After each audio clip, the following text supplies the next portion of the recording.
The show that's better than kicking your shins. Welcome back to Idiot Twins. Welcome back to Idiot Twins. Not your mama's dinner table. I'm Josh Miller. And this is Rhett, Sever. What's shaking? And thank you so much for everybody who listened the first time. That's amazing. Yeah. That blew my expectations of Yay. how many Your people. support is awesome. Yeah, thank you so much. So this episode, we're going to get into like homophobia and racism, get right down to it. Yeah.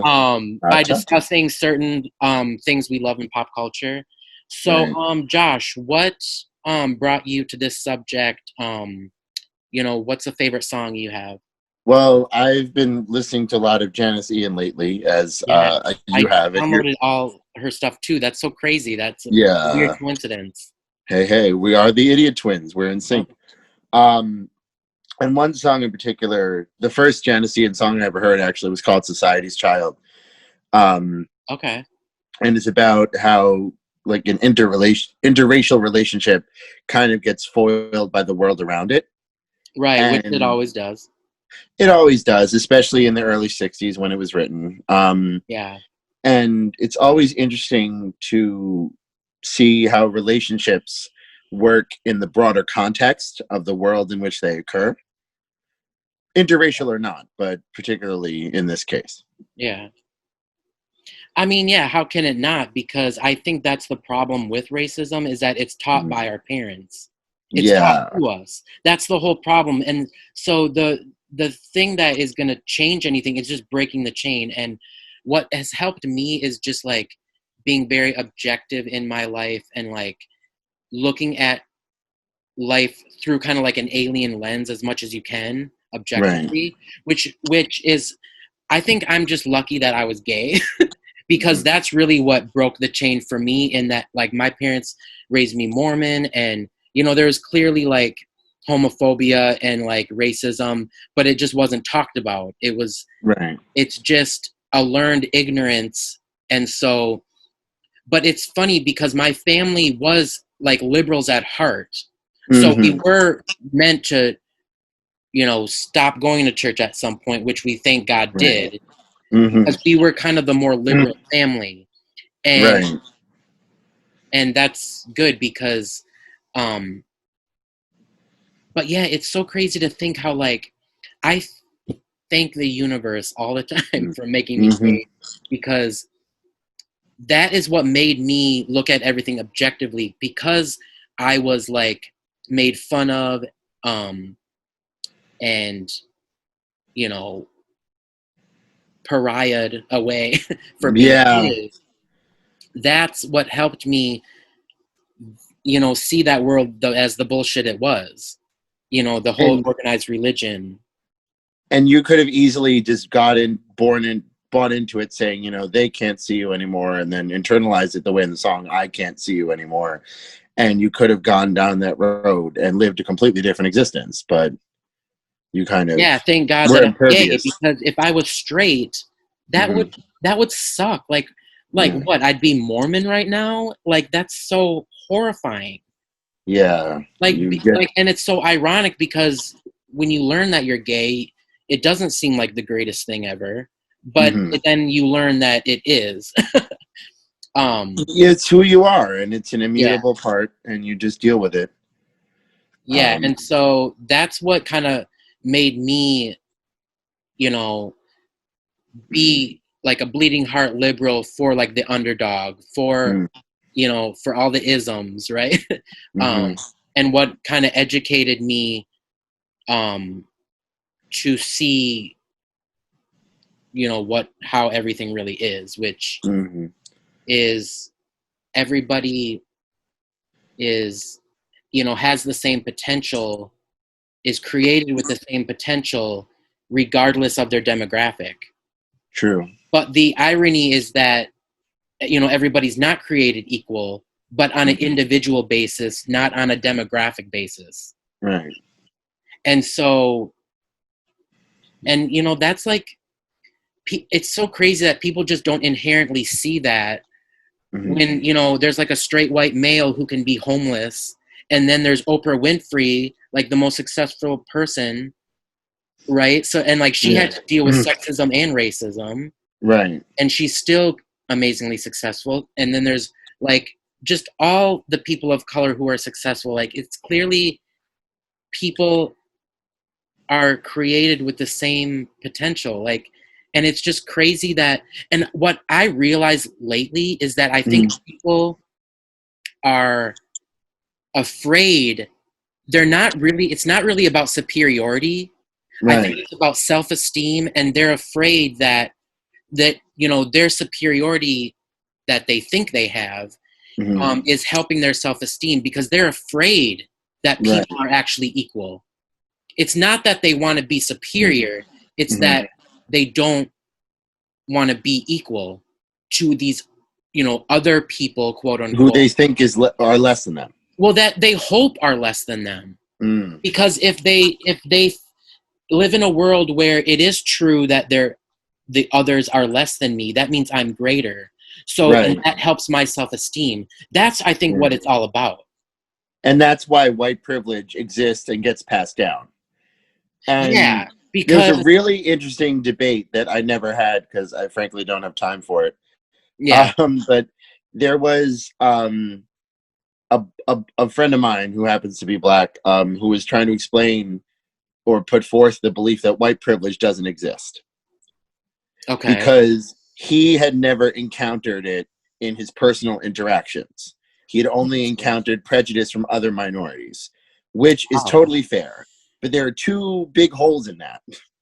A, his experience is not the only experience. There are other people who have experienced direct racism. And B, in the next breath, he'll talk about how, the black family unit has been destroyed and he grew up in the projects and was exposed to the culture and all of that. And it's like, how did you get to this country? Did you come on a Carnival cruise? No. Like, how did you know how your ancestors got here? There have been generations of groundwork being laid to bring. It's just a fact, it's unfortunate, but we have to embrace it and own it as a society before we can start to eradicate it. Yeah, that's interesting because the movie I wanted to talk about was Moonlight. Yes. Best Picture winner. That beat La La Land because Faye Dunaway spoke too soon. Or Warren Beatty, I think, right? Well, no, he looked at it and was like aghast. Oh, and then kind of like passed it to Faye Dunaway. Right, because he totally threw her under the bus. What? Right, because they got the Emma Stone. Right. Damn Ernst & Young with your double envelopes.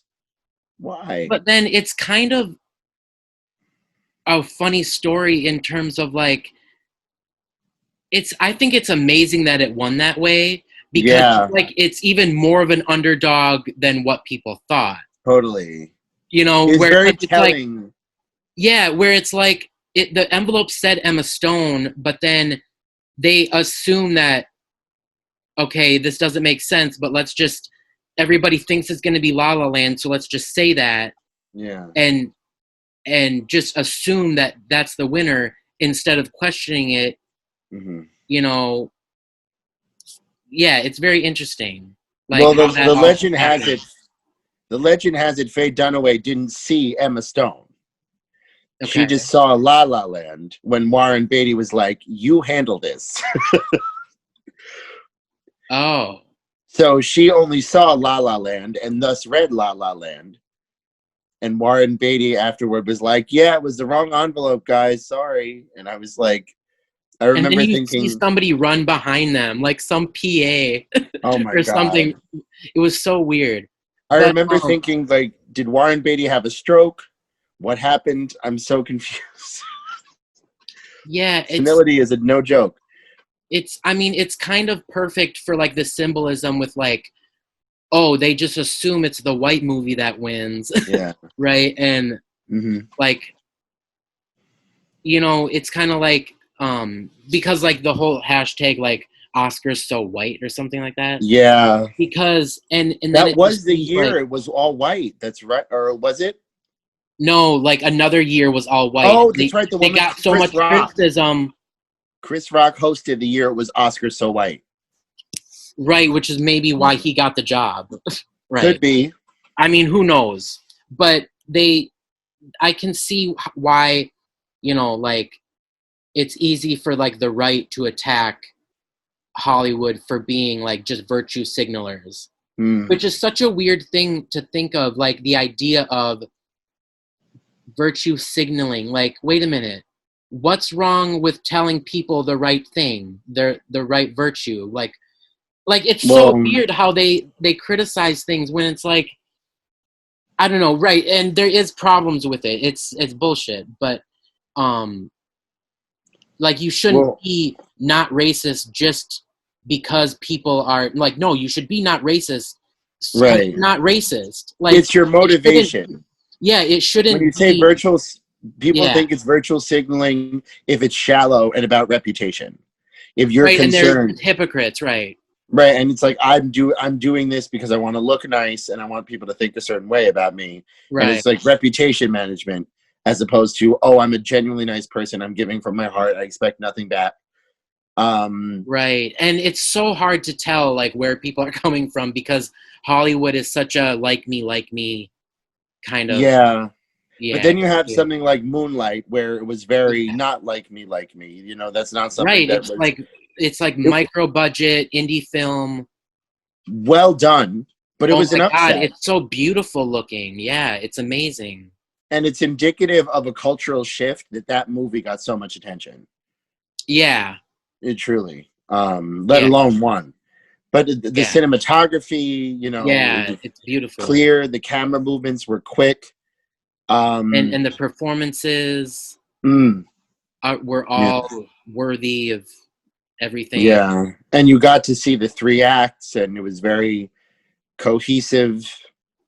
And it was very naturalistic. It was almost like a documentary. Like, amazing. Like,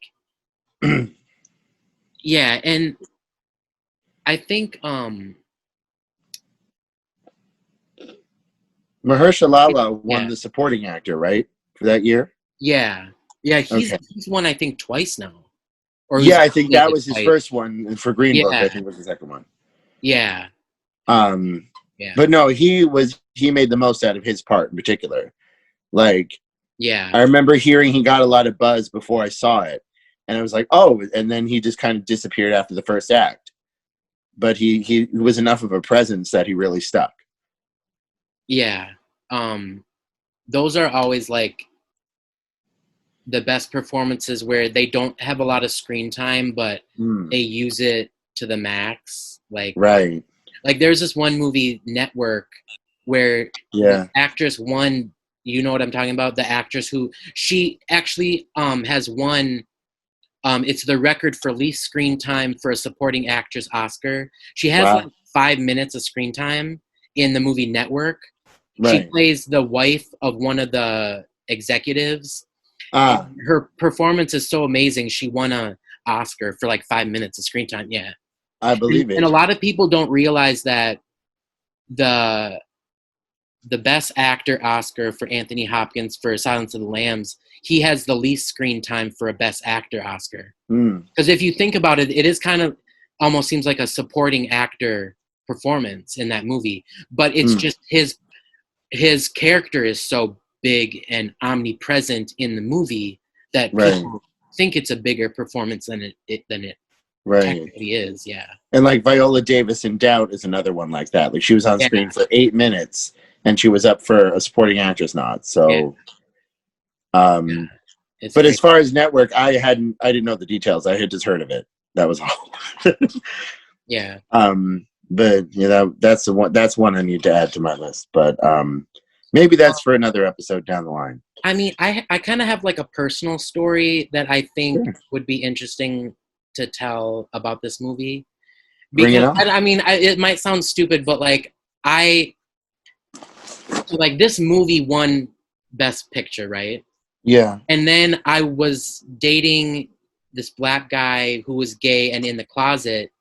And I was telling him, and it's because he's younger, and and so I kind of understood, like, who am I to tell somebody to come out when, like, it took me to fucking 27 to come out to myself, Do you know what I mean? And so, and he was in his early 20s. And so I was telling him, like, you know, what made me finally come out is I resented the world for wasting my time, basically. Like, I was wasting my life, my 20s, in the closet, not enjoying life, not living my true life, because of what other people thought. Like, that's bullshit. Like, so I resented the world so much for wasting my time that's what finally got me out of the closet, because I was just sick of listening to the world's bullshit.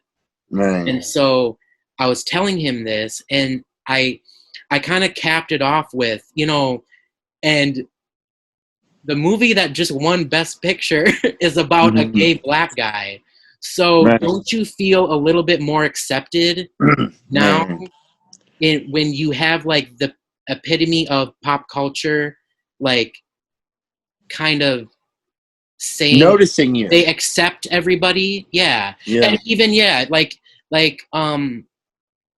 giving attention to a film, because it's like, it's so crazy, like how long it took gay movies to come into the mainstream. Like, it actually feels weird that gay movies are in the mainstream now, because Carol was the first one, I think, that I recall. I don't know. What's Carol? Carol was with Kate Blanchett and some other chick. No. There's Brokeback Mountain, which is 10 years before that. That's right. I'm sorry. But even, I think even there have been gay supporting characters in other mainstream movies, but it was always supporting characters. Right. And it was always kind of like, just like, oh, look at our gay character. Bye. You know? Right. And then, so, yeah, I guess Brokeback Mountain, I think, was the big one. I think there's probably others before that. Because there are movies like Myra Breckenridge, Victor, Victoria. Right. There's always been like gender bending movies before, but they were always treated like shtick. Yeah, it was always treated like what society thought of them at the time, which is why it was an underground thing. They were society's children.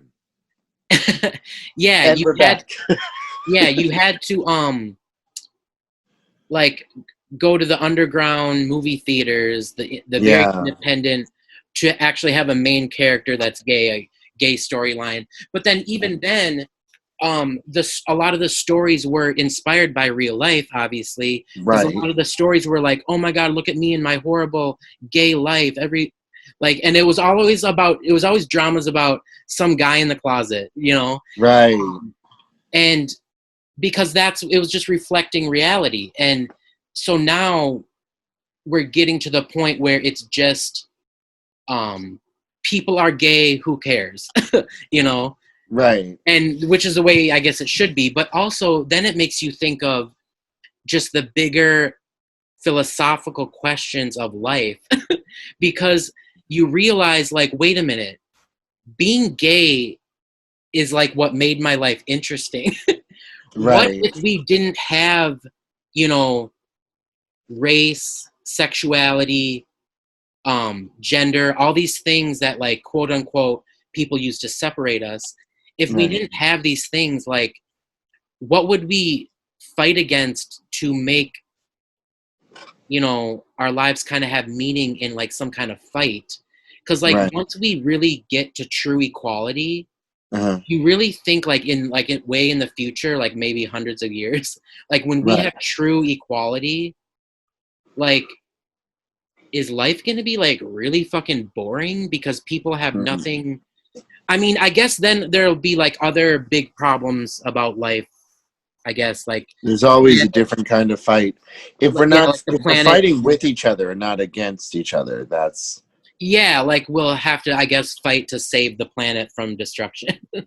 Yeah, right. I don't know, but it is kind of weird how, like, you kind of miss the days where, like, because it's kind of like a rebellious thing. It, like Freud said, if you take out the guilt, nobody would want to have sex. You know, something like something that. to it.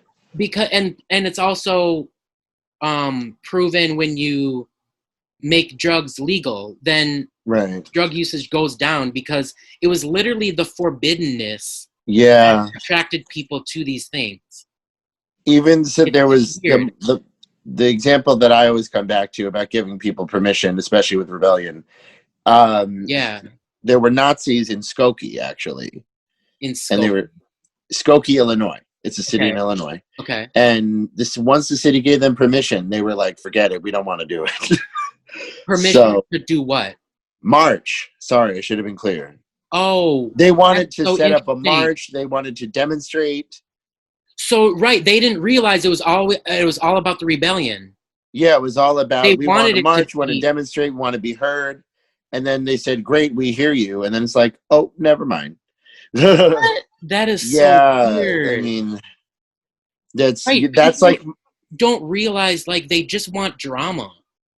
Yeah, that's like my weird human nature story. I try to find the way to insert.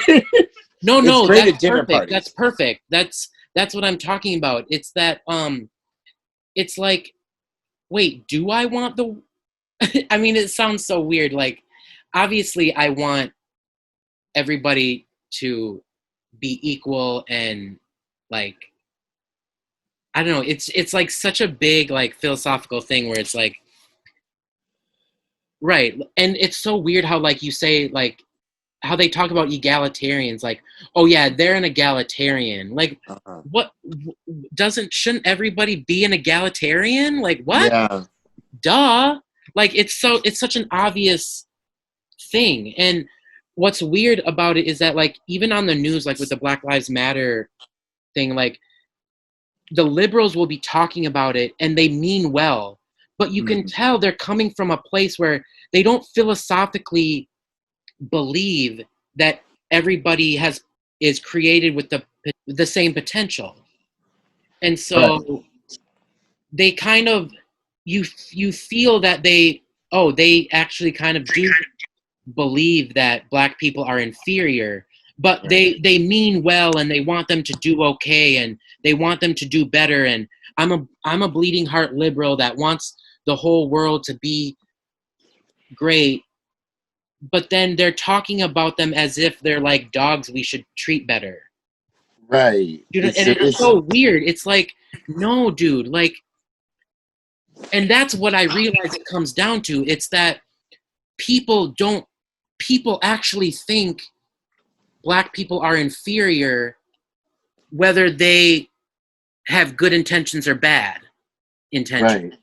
And so I think the idiots on the left and the right, they both are racist, but the liberals just want them to be treated humanely, and the right just has their dog whistles or whatever.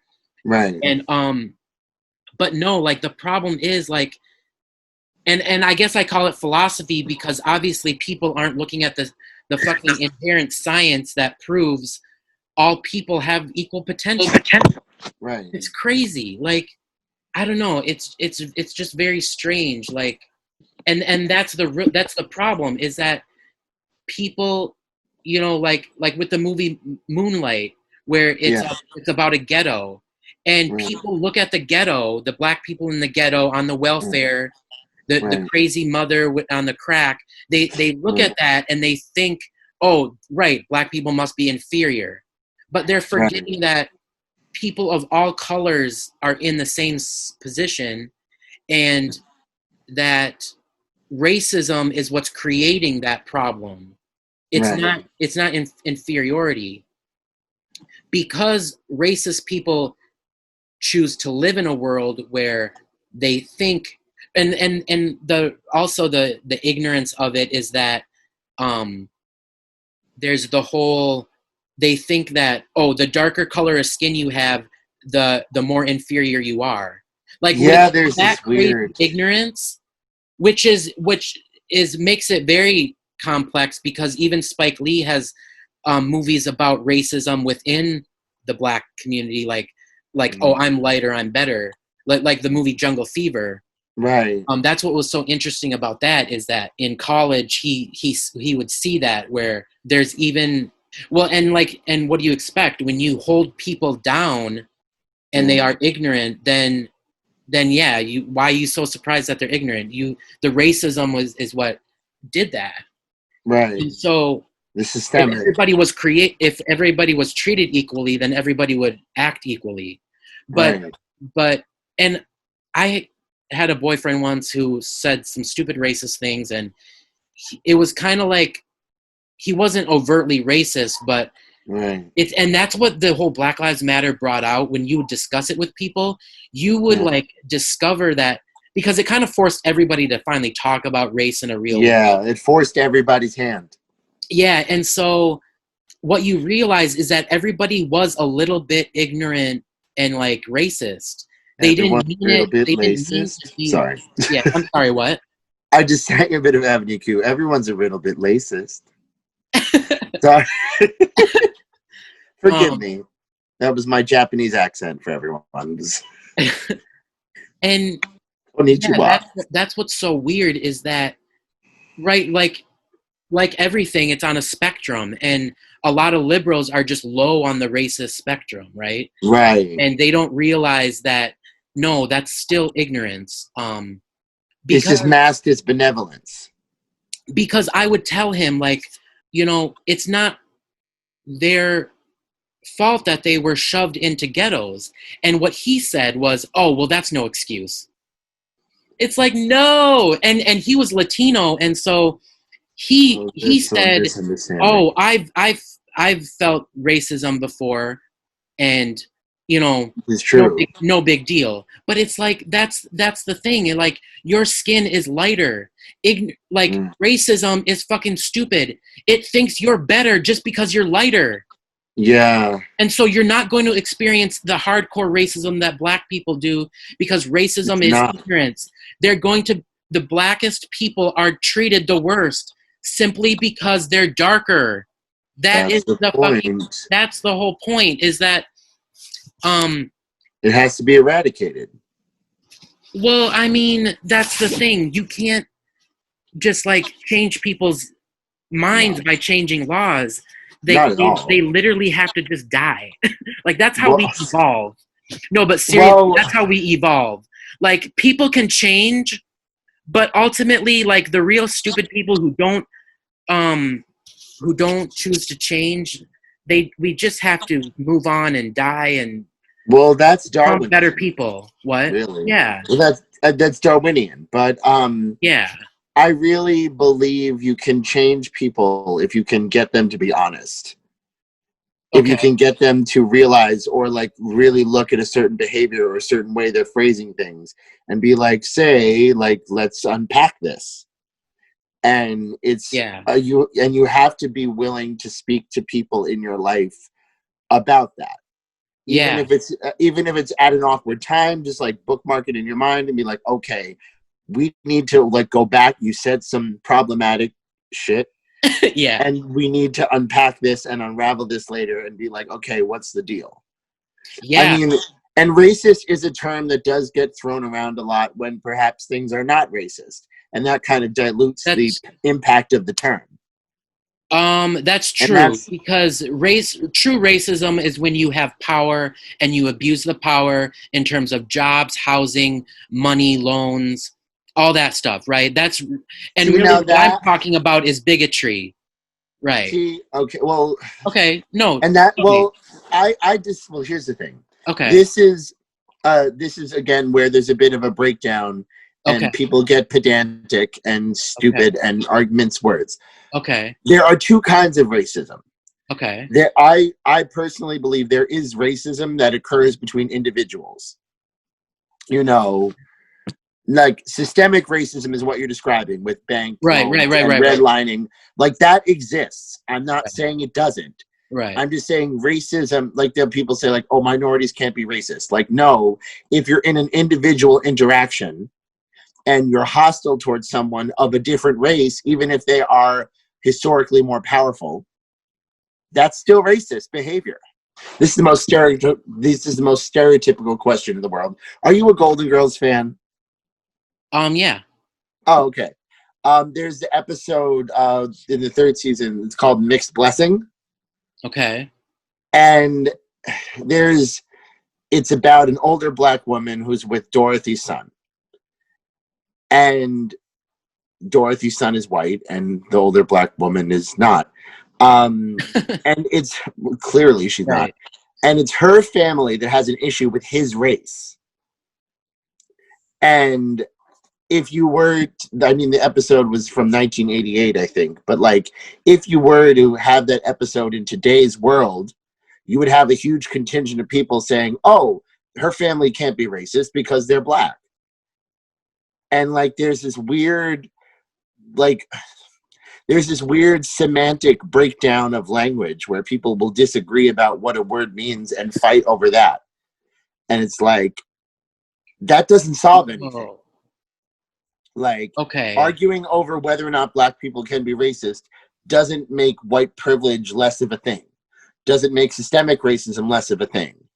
But people get caught up in their high horse about that. Yeah, I always thought of bigger that fish to fry, guys. Bigger fish to fry. What? Right, and I think it's like when black people are racist, I think I always thought about it in my mind as like, oh, well, they deserve to be racist, right? They're the victims of it, and of course they're going to be racist as revenge, and so that's understandable. That's what makes it all so fucking complicated. Right? But that's not the way to look at it. You can't be racist towards individuals because of societal issues. You have to cure the societal ills through channels that are appropriate. But being racist against what? I guess I don't know what you mean. Like, yeah, explain that. Like, if you're dealing with systemic issues that are concrete and have lasting generational impact, which do exist,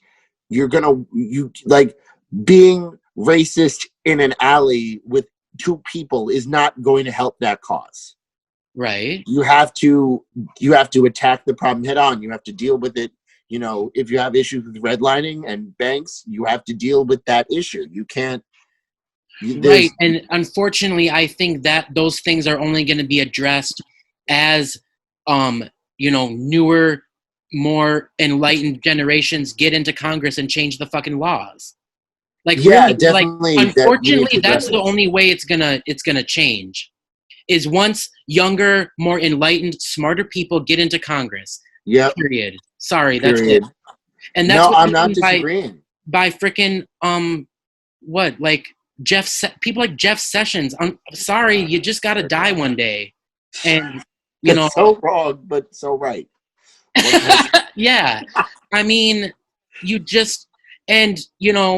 just for the Secret Service, I'm going to clarify natural death. Unfortunately, we have to wait for his natural death. Yes. Okay, just so you know, note to the Secret Service. Catch ALS, Jeff Sessions. Atrophy slowly. No, I'm kidding. Yeah, and so so bad. I mean, that's the unfortunate thing about evolution is we just have to wait, and for the time being, we can have a discussion on the podcast. But I guess I see what you're saying. Are you saying, but still, when you're talking about the example with the two people in the alleyway, still, you can't fight systemic racism in that situation, but you don't want to be racist. So I guess I don't know. Well, no, okay. I'm not arguing for racism. No, I know, but I don't get the example, I guess. Well,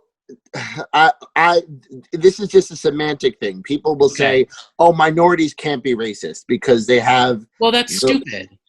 That's stupid. It's like, yeah, they're all not racist, but a little unfortunately, maybe a big chunk of every demographic is racist. And racist is just prejudice based on race. It has nothing, and it was nothing inherently by their to do parents. With power. And I guess I'm sure if I, I don't know this, but I'm sure if I was a person of color, I would think it's maybe okay to be a little racist since I'm a victim of it. The same thing with homophobia. Sometimes I'm homophobic because I'm a victim of it. That's the way it unfortunately works. Right. Now, what's so fucking weird about this is that I sound like some fucking right-wing idiot when I completely am not that. No. I'm the other idiot. I'm a bleeding heart liberal. But you know, it's just it's very weird and it's complicated when you're really talking about the truth of it. And right, like when you experience racism from a person of color, it's understandable. Do you know what I mean? Like, yeah, but right, it's the real systemic racism is what we have to frickin' combat. It's just people, legislation. You know, it's just people assume racism, like there's only systemic racism and there's no racism between individuals. So people think that the word, you can't, like, racism can't happen between two individuals of any race. Because they don't have the systemic power, you're saying? Yeah, they'll say, oh, black people can't be racist. And it's kind of, it strikes me as intellectually dishonest. Well, of course, but okay, so what's your point then? Sorry. No, it's so, I'm just saying well, I mean, yeah, they can be racist if they don't want to hire somebody, right, who because of their is race. of a different minority or someone Well, I who's mean, white. I guess I don't. Oh, you're saying people say that Right. racism can't happen between two people. That's what you're saying? But They'll it's say obviously false. They say racism can't happen if you don't have, like, you can't be racist if you don't have the upper hand. What I would say is you can't be like, there's no, you can't be systemically racist, obviously, but racism is prejudice based on race. And it has a systemic definition. If you don't have power, then you're just a bigot, right? I think that's right. That's the definition, right? I suppose I could just if you don't have power, it's just prejudice and bigotry. And when you have power, it's racism. I guess that's a new definition. It's just something that maybe I need to definition? Explain yours. Maybe I just need to learn. No. I mean, I'm just one person. But racism, I thought, had two definitions. I thought there's, like, you'd have to qualify it and call it systemic racism. Okay. If it was... And what's the other meaning? Just, like, when it happens between two people of any race. Like, no. Yeah, I think what you mean is bigotry, prejudice versus racism. That's... Yeah. Right. Okay, so it did... And right, so you're saying when people discuss racism and they say somebody who's a bigot is a racist, it defeats the power of the word, which can be... It's just people get caught up in semantics. Right, because when people are called a racist, they get very defensive. Right. When really they're just a bigot. Right. I guess. And no, that's true. I mean, language is important. You're right. I think that's where it breaks down for people in discussing it, because people use the wrong words and then people get defensive. That's true. Yeah, like, if, like, I would argue, like, anyone who has a race can be racist. No, yeah, anybody can be racist, right? Yeah, and this is something that people argue about. Well, right. That's the whole problem with this argument. Is it's very complicated, and I think being somebody who's, like, I don't know, I think I'm somewhere on the autism spectrum, so I just have like a kind of ability to just be, which I guess why I went into comedy, which just to kind of have no filter and just speak my mind, because I don't care, I guess. Yeah. And so that's why experiencing homophobia, maybe that's why I think I know what I'm talking about. I don't know. Well, it is a different kind of prejudice. No, definitely. It's because it's something based on whether people can see the feminine or the masculine, and race just all visual. Right. So it's it's completely different, but it's just a form of... It's all shallow. Of oppression that, which is why I relate to anybody who's oppressed. Right. I was. And that's why I think I'm lucky in terms of having that view so that I can kind of look at things objectively. Because, okay, so what I explained to, you know, my, this guy I dated once who was just saying stupid things is I thought of like an analogy where if you go into a building and you see that somebody has been murdered and there's blood, you start calling the cops, right? Yeah. But then so basically, because he was saying that he had bad experiences with black people, right? So in order to not deny his experience, I said, okay, I'm not going to deny your experience. That is probably true. But in order for you to see that it's not because black people are inferior, I used this analogy where if you going into that building, who's not to say that it was a Hollywood studio and it was fake blood and the actor was playing dead and you happen to just walk in on a scene, maybe the actor's dead and or I mean, maybe the actor is playing dead in the scene, but since they're naked, you know, it was a closed set and nobody's or whatever. Basically, my point is the analogy has holes in it. But my point is that you think you experience something, but it's really something else. So somebody experiences negative things with black people, right? But it's not. And so their conclusion is that, oh yeah, right, because black people are inferior. Duh, that's why there's racism. Why are these liberals always talking about against the racism? Well, it's because it's very complicated. Since racist people choose to live in a world where they think people of color are inferior, then a lot of people of color actually, unfortunately, a portion of them do actually believe that they're inferior. Yes. And so, you know, people create the world they choose to live in. And so that obviously has a problem when there are people of color who literally have a low self-esteem because they think they live in a racist world, because a lot of people are racist.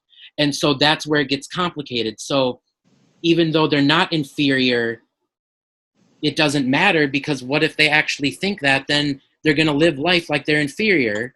And then that's what makes it all fucking complicated. So anyway, what I was saying was, you think you can experience one thing, going into a building, seeing somebody dead with blood, calling the cops. You think you had an experience, but no, that was just an actor playing dead in a scene on a closed set. You didn't experience what you thought you experienced. So he's experiencing negative experiences with black people. Okay, so I don't deny your experience. You walked into the building and you saw the bloody dead person, but it's not what you think you experienced. What you experienced was, because there's racism and people think other people are inferior, then life is going to be very unfortunate and shitty for black people. If your life is shitty because people are being racist to you all the time, and you live a dramatic, hectic, shitty, dramatic life because you're experiencing racism all the fucking time, then you are going to maybe give people a negative experience sometimes. Okay, so if you had negative experiences with black people, you have to understand it's because of racism, not because people are inferior. Right. And there's the whole philosophy of like the law of attraction, where you create your own reality. Right. So if racist people think there's people in the world that are inferior, then unfortunately that might as well be true. Right. If there are a portion of people of color that think they're inferior, then unfortunately they might as well be that, because they're living their life that way. You know, so because someone called them boy instead of their name. What? Because someone called them boy instead of their name. Right, or whatever they experience all the time. Back to society's child. Yeah. Right, bringing it back to the pop culture. Yeah, it's like we've been of our podcast, right? people think they have an experience, and that experience isn't to be denied, but just you have to look at it through a different lens and know why you're experiencing those things, because that's where I think racism comes from. It comes from, unfortunately, the parents who love you taught you it, unfortunately, or you're experiencing things that like seeing Black people in the ghetto on welfare, then that's, or bad experiences you had with one or two Black people that colors your whole worldview. And so that's what you're experiencing, but no, people have to know they're experiencing those things because of the result of racism, not because people are inferior. That's such a ignorant, crazy way to look at the world, and people need to just change their philosophy. That's what I think hasn't been said enough during the whole George Floyd, Black Lives Matter situation we're in right now, is that you have to change your philosophy of the way you view the world. People are created with the same potential, regardless of demographics. People are not inferior. That's you don't even have to scientifically prove it. It's like, look it's at not Obama. The case. You just have to say, like, look at Obama. I mean, come on. Yeah. And one thing that people point out about Moonlight, and the way it was shot and the way it was written, is that race, it happened to have a Black cast, but it wasn't like integral to it. Like, it didn't veer into Black exploitation. It was just kind of Black people living their lives. It was a very naturalistic story. Right. And the fact that story won was, again, made it more indicative of a deeper cultural shift. And people were relishing the fact that, it wasn't like we're Black people living our lives. It's just we're living our lives and we happen to be Black. Right. And that makes it more universal, and that makes it more indicative of the fact that, events like this one in Society's Child, where race is very integral and people are very conscious of it. Then you have, over 50 years later, something like Moonlight, where race isn't so bound up in the story. And so it was more about homophobia, I think. It was it almost took a back seat to it's not really a story about race. It is a story about homophobia and just people who get the raw end of the stick or whatever. So I think we ran out of time, and thanks everybody for listening. God bless. Peace. Welcome back to Idiot Twins. No, I did it wrong. Okay. I'll edit this part off. Okay, everybody. I think I might have picked up a bit of a laugh on that, actually. I'm sorry. I'll edit all this, so it's all good. Okay. No, it's good that you were laughing in the background. That's amazing. That's perfect. I love that, actually. I love it. Yeah. Hey. Okay, so everybody...